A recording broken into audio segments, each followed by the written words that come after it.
Hello, everybody, and welcome to the Seventh Rule and Virtual TrekCon presents the Star Trek Las Vegas Pre-Con Con with the smiling Sirach Lofton. Hello, hello. My name is Ryan T. Husk, and we've got our very special guest today, Yezenia Mascorro. How are you, Yezenia? I'm well. How are you? Thanks for having me on. Awesome. Doing great. This is super exciting. We've been wanting to talk to you for quite a while. Everybody at home, she's an admin for the Star Trek LA Away Team Facebook group. She's always managing and cat herding and doing nerd herding all these fans into live events. She's got a picnic. Anyway, look, you either know her or you don't, but you should know her. Thanks for joining us, Yesenia. We've got so much to talk about. So I guess we'll do it right now. Yeah. All right. Well, first of all, first thing we like to ask everybody is, number one, what's your favorite Star Trek series? And number two, what was your first Star Trek Las Vegas convention? So my first Star Trek series was TNG. Watched it as a kid growing up. And I've been a Trekkie ever since. And my first STLV was 2015. It was something I'd always wanted to do, but that was the year that I finally said, that's it, I'm going. I don't care if no one's coming with me. And I had a blast. So before the convention even started, just walking down the hallway, seeing the Trekkies and seeing the banners and hearing the music, I was like, I'm home. That's it. I'm coming to this every year. I should have been coming every year. So 2015. Mm-hmm. So when did your involvement with the LA Away Team begin? 2016, I want to say. I think it'd been founded the year before. And then in 2016, a few of us just kind of connected at STLV, and I got invited to join, and we started. I think what really kicked things off was the that tour. What is that? The orchestral tour that they were doing. It was the 50th anniversary celebration. Right. It had a name, but anyway, a few of us joined for. Got together to go to that, and then we had dinner, and then after that we just started planning more and more things, and all the credit is due to the former admin Jenny Arzate. She used to be very active in the group, but she had a background in PR and event planning, so she was the one that thought of the idea for the picnic and all these things. And so she really set the bar high for how to run things. And then she stepped away during the pandemic. And then I just had to, fill in her shoes basically. So yeah, it is a little bit of cat herding, but it's very enjoyable. I always say I'll do it until it's not fun anymore. When you mentioned the orchestral tour, I don't remember that, but it just reminded me of, there was something maybe 10 years ago. It was the Star Trek tour. And they went around and they had props and wardrobe. And I believe the local one was in Long Beach and by the Queen Mary. And we went, myself and a few friends went and checked it out. I don't know if you ever saw that, but it was pretty cool. Was it called Star Trek The Exhibition? Possibly. Because I do remember that about 10, 11 years ago. Must have been that. I went to the one in Riverside. They had one in Riverside, and it was awesome. And I remember thinking, seeing groups of people kind of chatting. Yeah. And I remember feeling so jealous. I was like, I wish I had Star Trek friends. I mean, I like Star Trek, but we wouldn't hang out and do stuff together specifically because of Star Trek. And now look, I over wish for it. That's great. So you were telling us that you're based in LA, right? And this is obviously the LA Away Team, but is your group comprised of mostly people who are LA, natives or who live here? It's mostly people that are in the greater LA area. However, we do open it up to people from San Diego, San Francisco, even the high desert, even some folks from Phoenix are in LA Away Team. Basically, if you're in driving distance and you're able to come down and join us for some events, and it's by no means mandatory. If you can come once a year, once every 2 years, that's fine. We don't take attendance. We're happy to see folks when they make the effort to come out, but it's really open to anyone that is in reasonable distance of LA. It's not like, there are plenty of groups that have worldwide scope, but that's not really what this is about, because our goal is to actually meet up in person and make those connections. Mm-hmm. That actually made me think of something, Yesenia, and forgive me, I'm about to get very edgy right now. But everybody at home, have you ever seen people that seem to maybe create events or create groups or do things to build their own clout or to be like the face of something or to seem like they're famous because 11 people, came to their pizza party or whatever?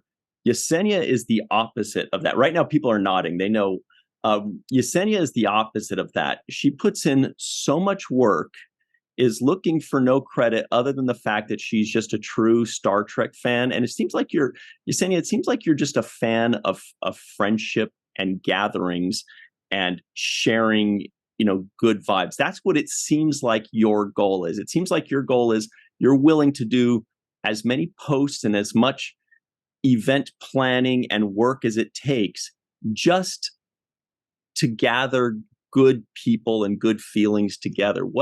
And I know this is the case, but what's the genesis of that? Well, first of all, thank you so much for noticing that. Yes, that is my goal. Like, I just want to have a place for people like us, to meet other nice, decent people that happen to love Star Trek as much as we do, and got teased for it probably when we were kids. But that's what I'm looking for, is community and fun and friendship. But thank you, I appreciate those kind words. The genesis for that, I don't know. That's a really interesting question. Maybe because I came from a very small family. I don't have the typical huge Mexican family. I mean, I have a huge Mexican family. We just weren't together. Most of my family was still in Mexico or Texas. And it was just my mom, my sister, and I out here in LA by ourselves. So the family we had was fictive kin. We had an aunt who wasn't really our aunt. She was just my mom's best friend, but she was the only aunt we knew. So possibly that's where the genesis was, that I maybe wanted to have a big community like that was not church. So that's really interesting. I never thought about that, but thank you for asking that question. And now I'll be thinking about it. But here's the other thing, and here's why I think like events and like potlucks and picnics and things like that, sharing meals together, bring people together, because I'm a nurse. And as a baby nurse, I was around a lot of Filipino nurses, and they like brought me into the fold. To this day, they're like my family. And, I had a work dad, and he was really good about always getting everybody together at 10 o'clock at night while we worked. We all had dinner family style. If pumps were beeping, somebody would go get it. So I feel like maybe that had a big part of it, is that we learned to connect. And even if some people didn't get along with each other, you still, like family, sat at the table and ate together and shared what you brought. So maybe that was the genesis, really. Beautiful. That would make more sense. Yesenia, you talked about the first time that you went to the con in Las Vegas in 2015. And you also mentioned the feeling and sense of belonging that you had, and that you wanted to be a part of this. What were the things that you felt connected with when you did talk with other Star Trek people? What was the bond? What was the I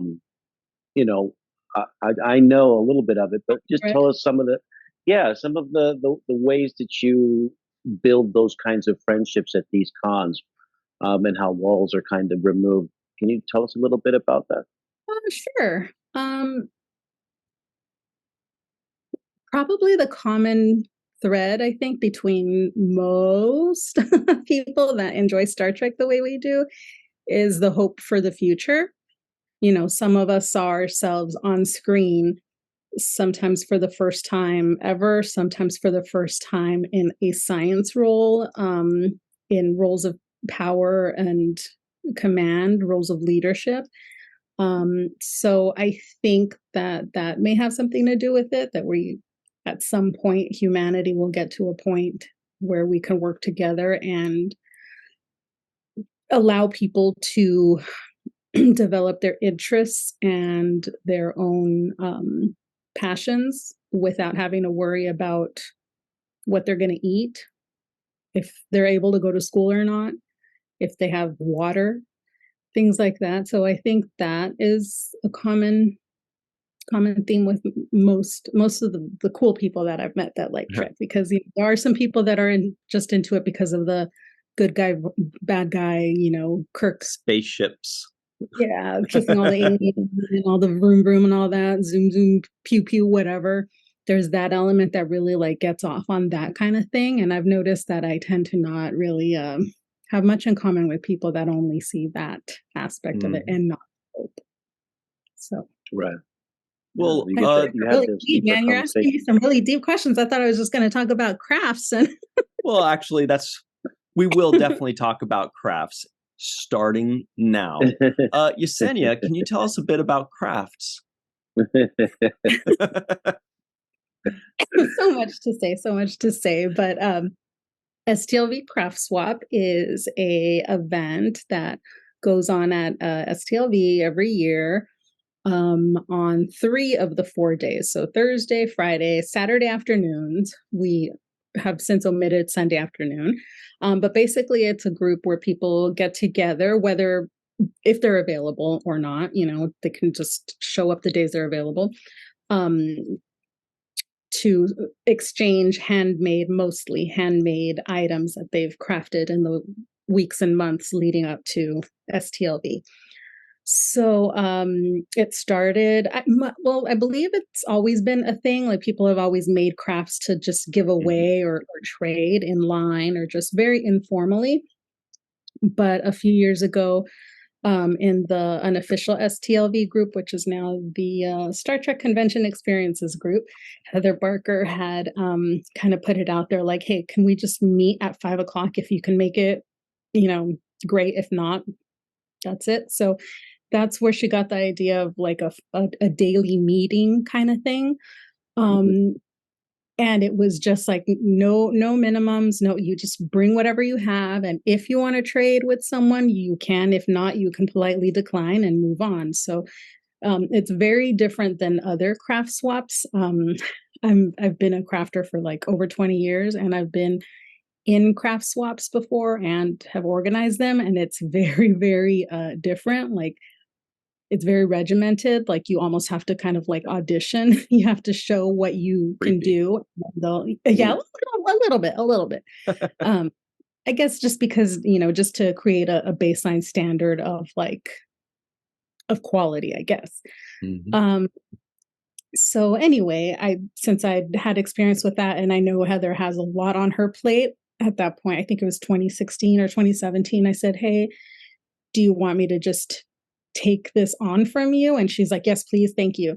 So I thought, great, okay. I made a group, I made events, and I do the not daily, but weekly nagging of, remember to update your RSVP and don't try to sell your stuff here, things like that. So that stuff is so helpful. You call it nagging, but honestly, most of us appreciate the gentle nudges and reminders, whether it's a text, whether it's a message, whether it's a notification of it, just a reminder of just hey, by the way, just remember in 2.5 weeks, there's this thing.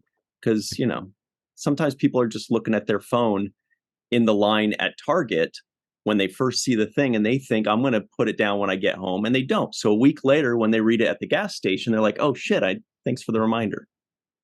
Yeah, exactly. I feel like, especially we all know about the famous Facebook algorithms. We have to just keep engaging and creating content in the hope that the person, that everyone sees something at least once. And if they're very invested, they can then go on, click it, and then go into a deep dive. But yeah. So yes, thank you. Thank you for being gentle with me. My nagging. But Uh, yeah. Mhm. I wanted to ask you, Yesenia, the backdrop that you have for those people that are only listening has some really cool crafts that were made, and I wanted to ask you: are those some examples of the kinds of you know craft work that we see at this exchange? Yeah, I made a little collage of this was hard to do actually because this is what 20, 25 pictures, and we've Mhm. been doing this for a few years now, and every year there's between like 40 and 70 people that participate. So that's a lot of crafts that we Yeah. collect over the years. So it's really hard to narrow down, but just some of the like, like perler art, and I think these are clothespins that somebody painted in the style of the uniforms Mhm. of the different series. Little peg, what are those called, wooden peg people. Just there's just so much creativity. There are a few artists and sculptors in the group, um but more often than not, people are not, they don't have any special talent. They just like to, they have a hobby and they like to share it with people. Or we've had some people that this is their first experience crafting anything outside of elementary school, popsicle sticks. So we've had people Google things, look on Pinterest, look on YouTube for ideas. One story I like to tell is our friend Rodney, who's like, I'm not a crafter.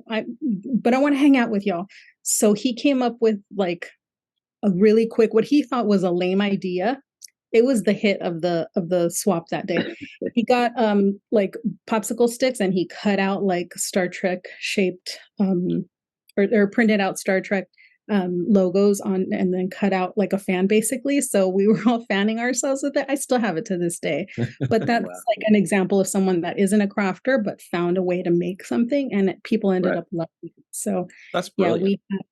yeah, tons of ideas. And in the group, I have a list. In the FAQs, I have a list of examples of things that people have brought in the past. So, like I Mm. said, most of the items are handcrafted, handmade, to varying degrees. But we have had some people that want to participate and can't craft for whatever reason. So they've opted to order things, and not big things, but like custom, those rubber bracelets, Mhm. like that say like STLB Craft Swap. Or I had tote bags made. 'Cause one year I didn't have the time to craft anything. So I was like, well, that's my item. And people still bring those tote bags with them to the exchanges. Uh, Sometimes they say Aaron Eisenberg and have like those. Yeah. his date of birth on it. Like those. Oh, that's a Um, very nice. you Yeah. said you're really sorry. Go ahead. Yeah. I wanted to say though, really quickly, that for me, some of the most cherished mementos that I have from my years of going to conventions are handcrafted gifts that people have given me over the years, whether it's Mhm. a little, a doodle to put your cup on, like a handmade kind of cup holder thing. I've got a wooden communicator badge that I cherish deeply. So yes, Right. I've been the recipient of many handmade crafts that I want to tell the audience that I cherish deeply. And those little trinkets are some of them, I've collected them all over the years and I hold on to them and I value them. And then Aw, that's Aaron so also, sweet. speaking of Aaron Eisenberg, yes, he used to handcraft something. He would hand make a craft for me every year and deliver it to me at my table. You remember that, right? Right? I'm scared to guess of what it might be. Yeah, here If it's it was hand handmade, delivered. It yep. looked like this. I Yes, know it. that was his This was handmade his craft. handmade. It came Every year he'd from make a new right one up at for the me. top there. That's funny. Hey, Yo, but Yesenia, I'm sorry you had to see such an outburst of I vulgarity, yes, yes. but we'll be sure to edit Apologize. that out. Our editing skills are crazy good. We only have you for another minute or two, Yesenia, but while Sirach was making his joke, as I do every 5 or so minutes, I like to just peruse the guests, of Star Trek Las Vegas. Like we got Dr. Muhammad Noor, Ronald D. Moore, a bunch of others. I like to just sit here and stare at myself next to Scott Mance and Terry Metalis, And then what is this? Who's this person on the actual Creation Entertainment website as a special guest? Can you tell everybody about your panel you're appearing on Sunday? Sure. So oh my God, I'm on the spot. I didn't think I was going to be talking about that. I'm so sorry. I can't remember the name of the panel now. Oh, that's okay. But okay, now I remember. It's called Best of Both Worlds, bringing your Part virtual reality to real life, something like that. I should know the name of it, but basically the premise of this was during the pandemic, like LA Away Team, we canceled all our meetups for 2 years. We did not meet up at all. Right. And then we also didn't have anything to do, and then some of us were working in healthcare when we were extremely stressed.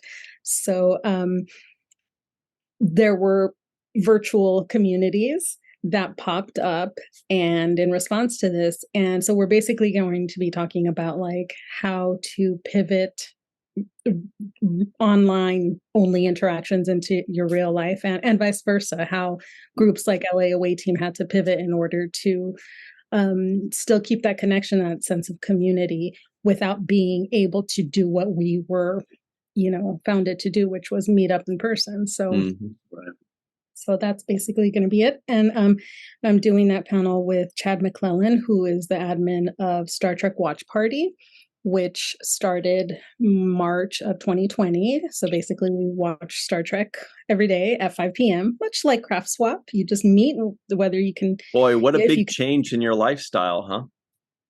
Watching Star Trek every day. But with a group of people, which was a great idea. Yeah, we have a little chat on the side. And then Liana Ahmed, who is the admin of the holodeck waste removal crew, and they do watch parties as well. That's a terrible job. But somebody's got to do it. Yeah, somebody's got to do it. On Friday evenings, how awful their job is. What kind of waste? What kind of waste is in a holiday? Never mind. Never mind. Lower Deck will tell us at one point. Lower Deck, yes. Well, Yezenia, we are all looking forward to this. Everybody on Sunday, the final day of Star Trek Las Vegas. It's like the 6th, I believe, Sunday, August 6th. Be sure to go check it out. We don't know the exact times of things yet, I'm sure, but 2:45. Oh, you got it. 2:45, you said? Yeah. Fantastic. It might change. Either way, look for Best of Both Worlds. You get it. You'll get it from there. Yezenia, this is a ton of fun. And also LA Away Team on Facebook. It's a group. She runs it. She runs it well. And it's super positive. And they're a bunch of great people. Yezenia, thank you very much. Yes. Pleasure. Can I plug one more group? Sorry. Absolutely. I also run SDCC Away Team, which is a group that is open to people from all around the world, as long as they're going to Comic-Con, which is next week. So we've got a lot of meetups planned. We're doing Zoom chats. We have one more Zoom chat to kind of get to know each other before we arrive in San Diego, but that is also an option. SDCC Away Team. That's really cool. SDCC. All right. Well, thank you very much. Everybody at home, be sure to check those out and be on your best behavior. She doesn't tolerate nonsense. Be nice or something. I don't know. Thanks very much, Yezenia. This is a lot of fun. We hope to see you again soon. We'll definitely see you in Vegas. Everybody at home, stick around. We'll be right back with a lot more of the STLV pre-con.